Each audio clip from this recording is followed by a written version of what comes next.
மனிதர்களைப் போல பேசக்கூடிய பறவைகள் உங்களுக்கு தெரியுமா? வார்த்தைகள் பேசும் 5 அற்புத பறவைகளை இப்போது காணலாம். ஆப்பிரிக்கன் கிரே பேரட் உலகின் மிகவும் புத்திசாலி பறவை. 1000 வார்த்தைகள் வரை நினைவில் வைத்துக் கொள்வது. மனித குரலைப் போல பேசி வாக்கியங்களும் உருவாக்கும்.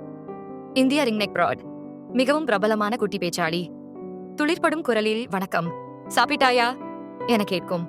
தமிழ் மற்றும் ஆங்கிலம் பேசக்கூடிய திறன். அமேசான் பேரட் மெலோடி குரலில் பாடவும் பேசவும் கூடியது. பல மொழிகளில் பதில் அளிக்கக்கூடிய திறன். இசையுடன் பழகினால் பாடும். ஹெல்மைனா தெற்காசியாவில் பொதுவாக காணப்படும். தெளிவான மனித குரல் போன்ற பேச்சு. தமிழில் சொற்கள் தேடிக்கொண்டு பேசும் திறன். 5வது புட்ஜெரிகள் சிறியதானாலும் வார்த்தைகளை பலமுறை பழகினால் பேசும். குழந்தைகள் வளர்க்கும் பேச்சு பறவையாக பிரபலமானது. சிக்கென மென்மையான குரலில் பேசும் திறன். இந்த வீடியோ உங்களுக்கு பிடிச்சிருந்தா ஒரு லைக் போட்டுட்டு உங்க நண்பர்களோட ஷேர் பண்ணுங்க. மேலும் இது போன்ற சுவாரஸ்யமான தகவல்களுக்கு நம்ம சேனலை சப்ஸ்கிரைப் பண்ண மறந்துடாதீங்க.